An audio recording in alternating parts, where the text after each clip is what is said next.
Sexóloga Carmela Cobo. Carmela, buenas noches. Buenas noches. Bienvenida, me alegro mucho de verte. Agenda suya, que es muy apretada, y nuestra también, pues ha hecho que haya habido un paréntesis, sí. Y lo hemos sufrido y la hemos echado de menos porque iniciábamos un ciclo sobre los derechos sexuales y ahí nos quedábamos.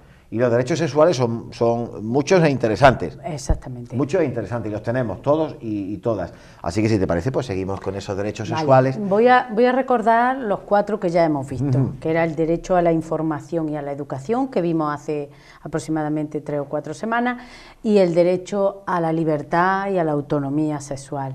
Y hoy quiero que hablemos sobre el derecho a la salud. El derecho a la salud es un derecho que ya lleva mucho tiempo. Derecho universal, ¿no? Exactamente. Y ahora, bueno, pues incluyendo dentro de la salud sexual. A ver, que no solo significa que no tenga enfermedades sexuales, lo hemos dicho muchas veces, al igual que la salud física no solo se ocupa de las enfermedades, sino que ya hace mucho tiempo que la medicina y la salud se empezó a valorar también en los sanos, y se empezó a tratar la salud no como personas sanas y enfermas, sino como personas sin ninguna enfermedad, hasta en un continuo que se mueve hasta la muerte, que sería el total de la enfermedad. Y ahí en ese continuo estamos todos, unas veces más cerca de la salud, otras veces más cerca de la enfermedad, y ahí nos vamos moviendo, ¿no? Pues la idea es que no solo nos encarguemos de curar a los que están enfermos, sino de conseguir que los que no están enfermos no enfermen. Y entonces, desde ese planteamiento es desde el que yo quiero que valoremos lo que significa tener derecho a la salud sexual, que no significa solo el que, bueno, si tengo una enfermedad, se me cure, sino que además yo tengo que tener derecho a que se me enseñe cómo conservar mi salud, a que mis relaciones sexuales puedan ser placenteras, saludables, seguras, y que no solo la salud abarca, como he dicho antes, las enfermedades de transmisión sexual y los tratamientos que haya que poner para solucionar esas enfermedades. Desde esa perspectiva, pues tenemos que entender que la salud sexual es mucho más que no estar enfermo, es que al igual que nos hemos ocupado mucho de intentar que la salud física se conserve, y nos hemos preocupado de enseñar a la población a comer sano, a hacer ejercicio, a intentar no fumar, a no tomar productos tóxicos, a beber el mínimo de alcohol, y enseñamos a las personas lo que influye eso en su salud, en su posibilidad de estar enfermos. Tenemos que enseñar a las personas a cómo conservar su salud sexual, a tener relaciones seguras, a tener relaciones que sean placenteras, que no sean relaciones obligadas, ni impuestas, y que sean saludables en sí, ¿no? Entonces es un derecho muy importante que todos tenemos y que tenemos que ser conscientes de que tenemos ese derecho. Y el derecho al conocimiento científico, a que se me explique lo que se va descubriendo en el campo de la sexualidad y a que se me dé la oportunidad de aplicar esos avances que se van haciendo en mi propia vida y en mi propia salud. O sea que eso es más complicado, ¿no? Bueno, es muy complicado porque, bueno, estamos hablando de derechos que se supone que debemos de tener todas las personas del mundo, y entonces imagínate hasta qué punto nos falta para llegar a alcanzar esos derechos. Y el conocimiento científico, pues es cierto que cuesta mucho, se van haciendo avances muy despacio, y encima de que se hacen muy despacio, luego cuesta mucho trasladar esos avances a más Hablamos cosas. de muchas cosas, claro. Vale, bueno, pues con esto de los derechos yo quería hoy, nos han hecho un regalo, porque así lo considero yo. Hay un espectador que hace ya más de un mes, porque acuérdate que el último programa ya te comentaba algo. Sí. Bueno, me escribió un correo que a mí de verdad, cuando lo recibí, me hizo sentir muchas cosas, y se lo agradecí mucho ya por correo, pero quiero agradecérselo aquí públicamente, porque la verdad es que me hizo sentir que, bueno, que lo que estamos haciendo aquí es importante, que hay mucha gente que siente que este programa le está ayudando a pensar de otra manera, a abrir su mente un poco y a dejar de ver la palabra sexo, sexualidad como algo sucio y algo negativo, y a valorar otras cosas, y que le está ayudando incluso a hablar de sus problemas y de su historia sin miedo, sin vergüenza. Y este muchacho es un muchacho de 27 años que se llama Joaquín, que me escribía contándome que sufre incurvación congénita del pene. Esto es una malformación, no diría yo, es eso.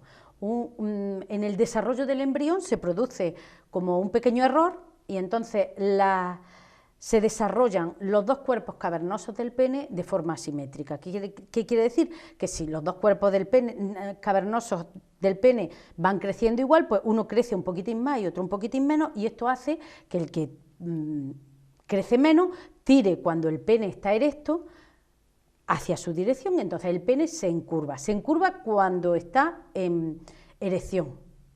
Mientras tanto el pene es normal. ¿Qué pasa con este problema? Pues que aparece en la adolescencia, que es cuando el pene empieza de verdad a tener erecciones. Y este muchacho pues me cuenta su historia en el correo, la hubiéramos podido leer, pero era muy larga, entonces solo he traído el último párrafo para que lo leamos. Y cuenta lo mal que lo ha pasado, lo que ha sufrido. Fijaos que tiene 27 años, ya está en lista de espera, se va a hacer la operación, porque este problema es un problema que, claro, se detecta en la adolescencia, y cuando empieza a detectarse, pues crea en la persona, en el hombre, unas inseguridades en el adolescente, unas inseguridades que, agregadas a la época en la que se encuentra, que es la adolescencia, donde estamos llenos de complejos, donde apenas nos conocemos a nosotros mismos, donde no entendemos qué nos está pasando. Encima empezamos a sufrir las mofas y las burlas de los compañeros en el gimnasio. Él me cuenta lo traumático que era para él ir al gimnasio y tener que ducharse, porque le daba muchísimo miedo tener una erección y que los compañeros se rieran de la forma de su pene, porque claro, pero no es solo eso, es que a la hora de mantener relaciones sexuales se hace totalmente imposible. Un pene que cuando está erecto se curva incluso hasta 90 grados, pues fijaros qué complicado hace una penetración. ¿En cualquier ángulo? No, hombre, hay distintas curvaturas, pero normalmente suele ser pues hasta de 90 grados. Hacia abajo. Hacia abajo. Entonces, claro, lo primero es lo desagradable que resulta tener que decir a la persona con la que yo voy a mantener relaciones, y sobre todo en esas edades, cuando tiene 18 años, cuando tiene 20 años, pues claro, esto creó en él una sensación de soledad, de tristeza, de encerrarse en sí mismo, de alejarse de los demás, de negarse a posibilidades de relaciones, porque claro, él tenía mucho miedo, tendría que contarlo, pues ¿qué hago? Pues no tengo relaciones, no... Claro, se ha sentido muy solo, se ha sentido con poca información, que tiene por eso mucho que ver con esto que decíamos. A ver, tenemos que hacer que la información esté en el aire y que la gente en la sociedad y que las personas vayan teniendo acceso a ella con facilidad, porque es que claro, si no lo decimos, hay gente que se siente mal porque piensa, se creen bichos raros. Hombre, esta malformación o esta deformación del pene no es muy habitual, pero hay bastantes casos, hay gente que la padece y tiene solución, se hace una operación quirúrgica. Antes era más dolorosa y más dañina y más complicada, pero ahora ya se hace una rotación de los cuerpos cavernosos y se consigue. Luego también la solución antes pues acortaba el pene mucho, los hombres tenían que valorar si preferían esos 2 o 3 centímetros menos de pene, en fin, era de verdad un problema bastante angustioso. Ahora ya te digo, se le da esta nueva solución con una cicatriz distinta, con el pene más, y con mucha menos acortación, entre 0,5 y 1 centímetro, en fin, que hay solución, pero claro, él cuenta su recorrido hasta que ha conseguido hablar del tema con sus padres, hasta que ha conseguido exponérselo a los médicos, hasta... Todo eso en la edad adolescente, que él decía, yo me gustaría que tratara en uno de tus programas este problema y que usara mi testimonio para hacerlo visible, para que la gente que lo tenga entienda que tiene solución, que no es un bicho raro, que sea capaz de decirlo, que acuda a pedir ayuda y que se entere. Y a mí me pareció maravilloso. Por supuesto. Entonces, ya te digo, fue un cúmulo ahí de sentimientos, sobre todo eso, de sentir que este programa pues estaba siendo útil, que la gente nos escucha y que estamos un poco colaborando a hacer que la gente se sienta un poquito mejor, ¿no? Entonces, no sé, para mí es muy gratificante, para ti también. Muy por supuesto, espero. por supuesto. Y yo lo que deseo a Joaquín se llama... Él, bueno, pues da ánimo a las personas que sufren este problema. Dice, ahora me encuentro animado y con fuerzas para afrontarlo. La cirugía me da mucho miedo, pero hay que hacerlo. Hay que armarse de valor y tirar para adelante. No se puede estar así toda la vida, hay que ser valiente. Yo mismo veo que he salido del hoyo donde me había metido y me siento bien por ello. Creo que he podido hacerlo. Me ha costado muchísimo. Soy un chico muy sensible y me cuesta mucho expresarme y demostrar los sentimientos, pero veo que voy a conseguirlo. Desde aquí quiero dar todo mi apoyo a todo el que sufra de este problema y circunstancialmente a los padres, a las madres, a los familiares de personas afectadas o que conozcan a alguien que lo padezca. Sinceramente os mando todo mi apoyo, que sepáis que tiene solución, que al principio es un problema que cuesta mucho contarlo, da mucha vergüenza, pero hay que dar un paso adelante y saber que hay que solucionarlo. Para, en primer lugar, estar bien con uno mismo y poder abrirse a los demás y relacionarse. Es importante ponerle solución a este problema que tanto nos afecta. Muchas gracias y espero aportar un poquito de ayuda a las personas que necesitan información, afectados por este problema. Por supuesto que lo ha hecho, claro, supongo que habrá, no sé en qué proporción, qué grado de proporción, pero bueno, habrá alguien que sufra ese problema que tú decías, que quizás es poco común, pero no son pocos casos los que se pueden dar. O sea, quizás no es una de las enfermedades, o es una de las enfermedades, unas malformaciones quizás pues que no se va aireando a los cuatro vientos. Claro que entonces, está... claro, tampoco se sabe realmente cuáles son las cifras, ¿no? Ahí es donde yo intento que lleguemos a raíz de los dos derechos que hemos hablado hoy. Si hablamos de estos temas con naturalidad, las personas que sufren estos problemas, pero hablamos de este problema hoy porque hemos recibido este regalo de Joaquín, pero podríamos hablar de otros muchos, de las mujeres que no tienen orgasmo, de que lo sufren en silencio, que se callan, que les da vergüenza, de las mujeres que sufren vaginismo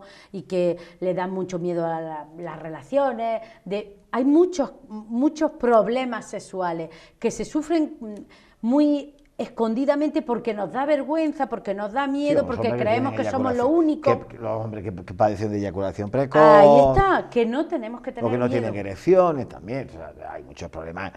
Claro que sí. O sea, a tanto no hemos llegado, o sea, a abrirnos tanto, el sexo va a seguir siendo, y la sexualidad va a seguir siendo...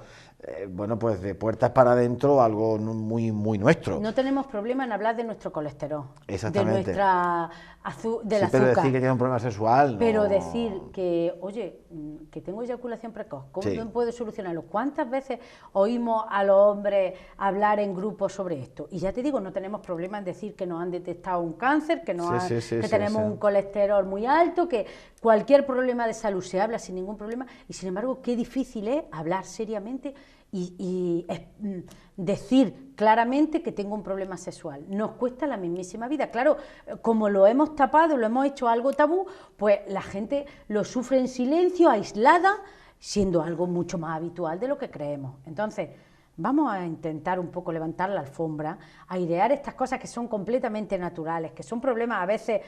algunos más problemáticos que necesitan una cirugía, pero otras veces son problemas que tienen fácil solución y que si se hablaran con más naturalidad y se expusieran las maneras de solucionarlo y se diera a la gente esa información, quizá habría muchos menos problemas y mucha más calidad de vida, mucha más felicidad, mucho más sentirme feliz conmigo mismo, sentirme bien con lo que soy y cómo me siento, ¿no? Entonces, es algo que necesitamos y tenemos derecho, y como tenemos derecho, tenemos que empezar a hacerlo con más naturalidad.